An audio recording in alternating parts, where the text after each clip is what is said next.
Hey, how you guys doing? It's TheFrXion here today, and I'm gonna bring you some E3 gameplay.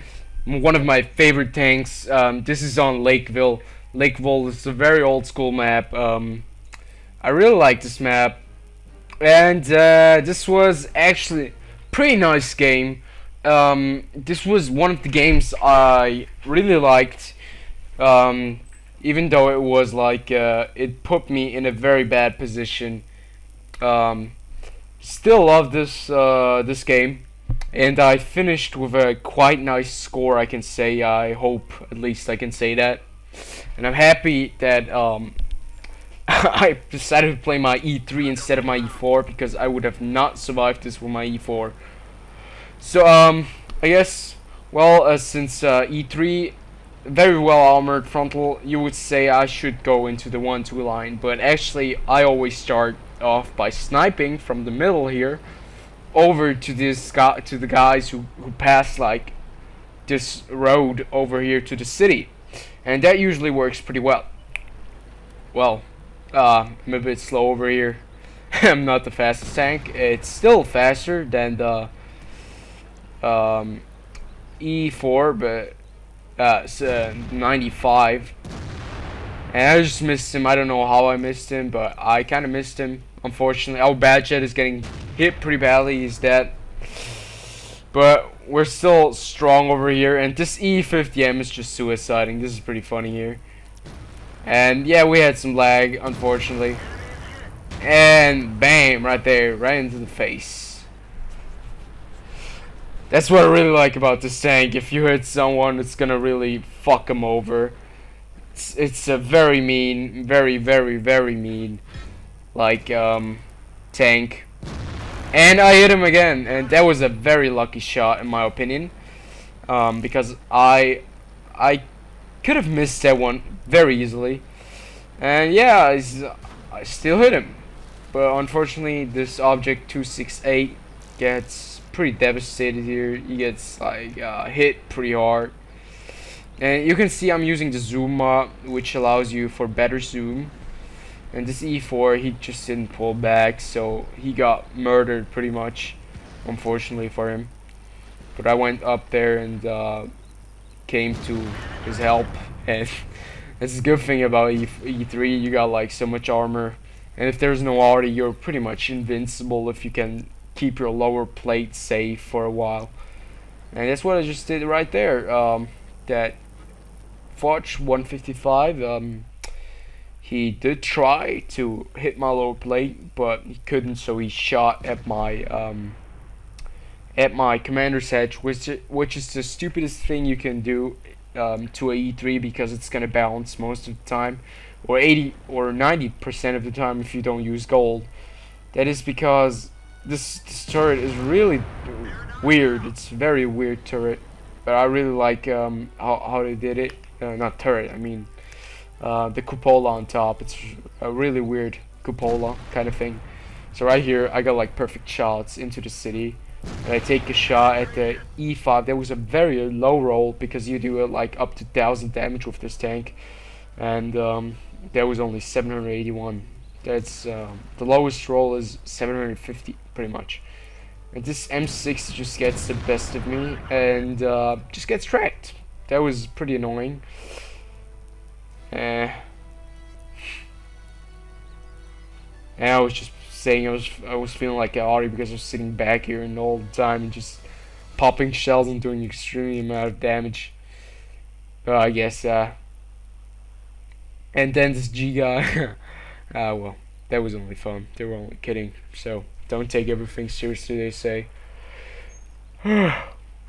And yeah, guys, you have to be very careful in this game. There are many morons running around, people who don't know what they're doing, people who don't really care what they're doing, and so you always gotta be prepared. And platoons are a very good choice to get a decent team. So this is a little bit boring. This is the boring part of the video. Just sitting here doing absolutely nothing, just staring down there. But you gotta have patience as a sniper and the E3, and it wouldn't have brought anything, like, wouldn't have been any good if I went into the city, because it would take me a lot of time to go into the city, and it didn't look like my 1-2 line was too strong so that those two tanks could hold it. Yep. So right now you can see I just hit the M60. The M60 is a little bit a better version of the M48, but still, you don't really need to have that tag. But it would have been pretty nice if I would have gotten the M60 for like for the campaign. But still, yeah, we got like backstabbed 100 times in that fucking campaign. And well, politics, our clan leader was also missing for a month for the whole campaign, and we had some problems. And yeah, well, you know, politics in this game, it's not that great. The clans aren't that cooperate, and yeah, well, they still need to fix that, or at least work on it. So you can see I'm moving up. I want to try to get the T28. But instead, I think I'll just go for a low, because that was like a freaking nice guy that was just a nice target that was just sitting there. So right here, you can see our object 268 just missed him, and now I finish him off. Well, you can see that my town is failing slowly, and I'm pushing up. I was pushing up, but I noticed that town is not going to hold for very long, so I decided I should go back to base and defend the base, since that's what you do with your TD most of the time. And there was some fighting going on in this game. You can see like people talking about other people. Yeah, just the usual stuff like there's in any online game. And now I'm just sitting up, positioning it in my base, and this object 268 was in the middle. I told him he should pull back, because that was a very bad spot to be in the middle. But it turned out that he was a great lighter for us in the end. But he still died. Died afterwards. This was a very close game. And I really like these kind of games, especially my E3, because I feel so invincible. But this feeling can be the worst thing that can happen to you, because you don't pay too much attention and you play kind of sloppy then, and something bad happens and you fucking lose. Yeah, I hate draws, so I was not looking forward to this, because this was looking like a very normal draw scenario. And yeah, pretty much, yeah. So our object 268, I told him not to go there. He went over there and fought. Yeah, he got fucked over by the 50B. Right here, I was aiming at the E100 and I missed him. And when I shot, I revealed my position, and that's what happened. Oh, check what happened. I didn't notice that, but I was in a very vulnerable spot right there. If you load gold, you can easily pen my side right here, because this is all my side armor, and you don't really have to angle it that much because my side armor is so thin. Yeah.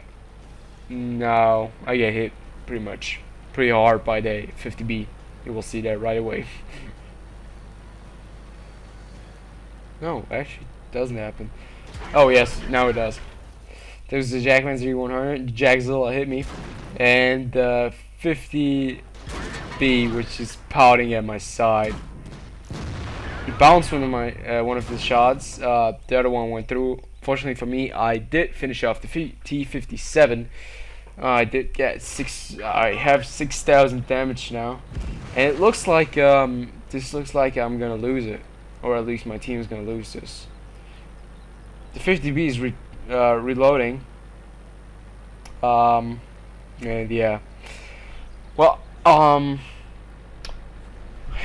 this was a very bad spot actually. Right over here. Good thing that the bad shot was looking at the 1-2 line, we could defend from here, but the problem was that the IS-4 and the M103, they could have pushed over because the Jagzilla wasn't down, the T-28 wasn't down. The only tank at base would have been the M103 or the 113, and these guys didn't push over, and that's what turned out to be pretty bad in the end. But luckily, you will see how this game ends, and I'm not gonna say it's gonna end in a draw because there was no draw. Just this spoiler alert. So right here, I had some problems with penetrating this 113. Just bounced off him. And then I decided I would load gold because I would not take another bounce. And Jagzilla and 113 just bounced off me twice. Right there, that was the gold round. I know, I'm very sorry for using gold, but it was necessary because it was very important to get that guy out of business. So right here, if I would have decided to go after the 50B, that would have been my death sentence. So right here, I decided I would go for the T-28 and bounce the gold shell. I was using only gold now because I was trying to win this game, and since gold gave me so much better pen, I decided I would go for it. I'm sorry for all you guys. I know you guys know I really dislike gold, but I'm not really shooting gold like 24/7.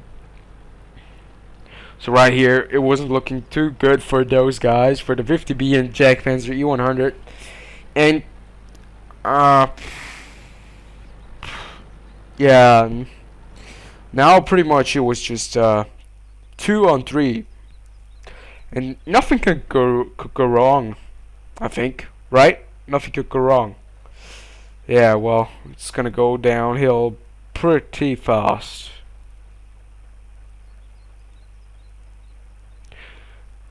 The bad shit is capping. We're sitting here at base. 50B and the Jagdpanzer E100 are somewhere. I don't know where. The 50B was last spotted at B4, but somehow 50B didn't turn up. I don't know. I thought he went back to like to the base, and yeah, he did, and he got killed by the bad shit, fortunately for us.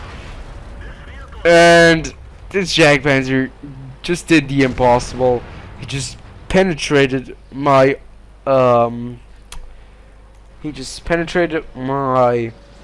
turret up here, and the IS-4, unfortunately for me, the IS-4 wasn't too encouraged in playing against a Jagdpanzer E100. He got a very lucky shot because he was in a 90-degree angle.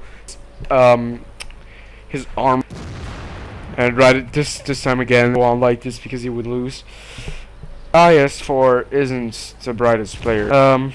If you're going up against Jagzilla, yeah, didn't really see that. But luckily for me, the bad shot in base wasn't too stupid and went back to base. So he just capped out, and we still won this game. I did a amount of damage, 7,000. Had 11 total hits, and I was pretty happy with this gameplay. And yeah, well, thanks for watching. This was another gameplay of me. My favorite tier 10 TD at the moment, the E3, a very beast of its own. And if you're watching this, don't worry, there's gonna be a lot more wall tank stuff coming, especially the previews for the 112 and the T-34-3. I got videos for that coming up, but I'm just waiting because the test server is down at the moment, and I really want to make those videos real fast and upload them real fast. Yeah, it's not working at the moment, so yeah. Well, see you guys, have a nice day. Tiger Tank out.